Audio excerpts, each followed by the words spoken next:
Eh bien oui, déposer une gerbe au monument aux morts lors d'une cérémonie du 14 juillet, eh bien oui, c'est du chamanisme. Ah, ça va en heurter plus d'un que je compare un rituel laïque à du chamanisme. Et pourtant, si vous ne vous arrêtez pas sur les mots et que vous prenez un peu le temps de réfléchir, on a une cérémonie avec des personnes qui vont entrer, se positionner d'une certaine façon par rapport à ce cérémonial. On a une personne qui va diriger, qui va prendre la parole.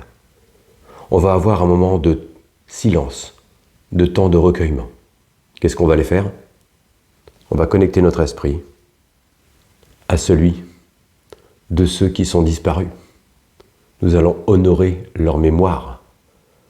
Nous allons, entre guillemets, parler de ce qu'ils ont fait, continuer à faire vivre.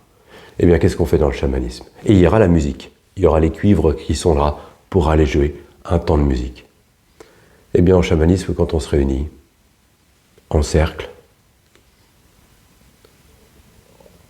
qu'il y a quelqu'un qui dirige la cérémonie, que les cuivres sont remplacés par un tambour, et qu'à un moment donné, dans un temps de recueillement, en entrant à l'intérieur de nous, on se connecte à la mémoire peut-être de nos défunts disparus, pour continuer à garder quelque chose à l'intérieur de nous.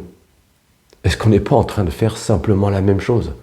Alors on se prend la tête avec des mots parce qu'on parle d'esprit, mais regardez, l'esprit de groupe, l'esprit d'équipe et l'esprit de famille, c'est bien quelque chose qui existe et qui est là. Peut-être qu'aujourd'hui, il faudrait se réveiller un peu et se demander pourquoi on a tant besoin des rituels. Pourquoi on n'enterre pas notre mort comme ça ici sans juste aller, on met dans une boîte et puis c'est fini? Parce que le rituel va permettre de transcender quelque chose, va permettre de transformer l'émotion, de faire ce qu'on appelle un passage. Voilà, un passage, transformer une émotion, pouvoir continuer d'avancer dans la vie en étant en sérénité, parce qu'il y a cette part de visible et d'invisible qu'on a besoin de continuer à faire vivre. C'est ni plus ni moins que ça. Alors si on regarde l'ensemble des rituels qui existent aujourd'hui dans nos traditions, nous en avons perdu beaucoup, et c'est peut-être ça qui fait que les gens sont déséquilibrés.